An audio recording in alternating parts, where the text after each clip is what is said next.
اور میں تو غور کر رہا تھا آج راستے میں، انسان کی عقل ہے نا، دانش ہے نا کہ مسجد کو آج وہ مقام نہیں دیتی. اس ایک مسجد کی وجہ سے 6 لوگ جنت میں جا رہے ہیں. ایک مسجد کی وجہ سے، ایک مسجد میں جانے والا. اور دوسرا کون سا شخص؟ آخر کسی نے مسجد بنائی بھی تو ہوگی نا.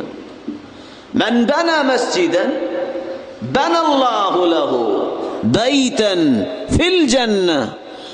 جس شخص نے دنیا میں مسجد بنا دی، اللہ رب العزت نے اس کا جنت میں گھر بنا دیا. یبتغی بہ وجہ اللہ، لیکن مقصود اللہ کی رضا ہو. اب بہت سارے ذہن سوچ رہے ہوں گے کہ ہر بندہ تو مسجد نہیں بنا سکتا.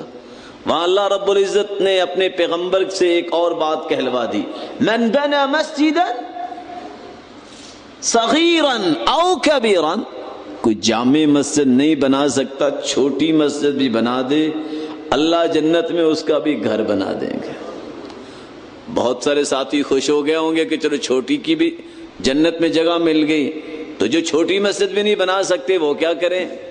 فرمایا من بنا مسجدا ولو قدر مفحص قطع. بٹ تتر دیکھا ہوا آپ نے؟ فاختہ وہ تو دیکھی ہوئی ہے. اگر فاختہ کو میں یہاں میز پہ بٹھاؤں تو کتنی جگہ لے گی؟ بولے زیادہ سے زیادہ 1 اینٹ ہوگی نا. آج کل اینٹ کی قیمت کتنی ہے؟ بولے 7 روپے. بھٹے پہ کہ پہنچ؟ میں ذرا تازہ کرنا چاہتا ہوں آڈینس کو، کتنے کی 1 اینٹ ہے؟ فرمایا جو پوری مسجد نہیں بنا سکتا، 1 اینٹ کا بندوبست کر دیتا ہے، مفحص قطع بن اللہ لہ بیتا فی الجنہ. اللہ جنت میں اس کا پورا گھر ہی بنا دیتے ہیں. مسجد کی طرف جانے والا بھی جنتی اور مسجد بنانے والا بھی جنتی.